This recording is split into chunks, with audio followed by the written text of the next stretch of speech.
ഈ ഓണത്തിന് നമുക്കൊരു വെറൈറ്റി പായസമാക്കിയാലോ? നമുക്ക് ഒരു ഡ്രൈ ഫ്രൂട്ട് മക്കാന പായസം ഉണ്ടാക്കാം.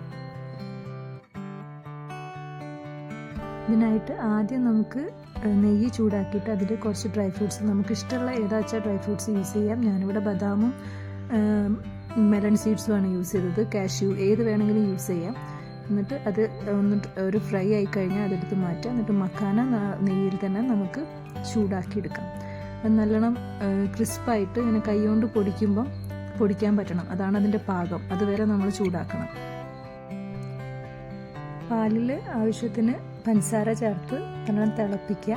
എന്നിട്ട് നമ്മൾ പൊടിച്ചെടുത്ത ആ മിക്സ് ഉണ്ടല്ലോ, അത് കുറച്ച് പാലിൽ കലക്കിയിട്ട് ഈ തിളച്ച പാലിലേക്ക് ആഡ് ചെയ്യുക. എന്നുവെച്ചാൽ അങ്ങനെ തന്നെ ആഡ് ചെയ്താൽ ചിലപ്പം കട്ട പിടിക്കും. അപ്പം നമുക്കത് കട്ട ഒഴിവാക്കി കിട്ടാൻ ഭയങ്കര പ്രയാസമായിരിക്കും. അതുകൊണ്ട് നമ്മൾ കുറച്ച് പാലിൽ ആദ്യം ഇതിനെ മിക്സ് ചെയ്തതിന് ശേഷം കൂടുതലുള്ള പാലിലേക്ക് ഒഴിച്ചാൽ മതി.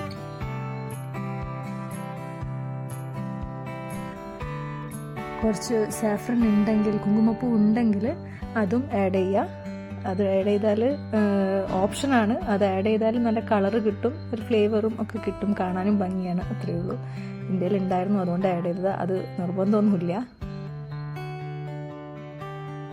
പാല് നല്ലോണം തിളച്ച് കുറുകി വരുമ്പം നമുക്ക് നമ്മൾ മാറ്റി വെച്ച ഡ്രൈ ഫ്രൂട്ട്സും മക്കാനയും കൂടി ആഡ് ചെയ്യാം. എന്നിട്ട് നല്ലോണം ഇളക്കി യോജിപ്പിച്ച് ഒന്നും കൂടി കുറുക്കിയെടുത്താൽ നല്ല അടിപൊളി മക്കാന പായസം റെഡിയാണ്.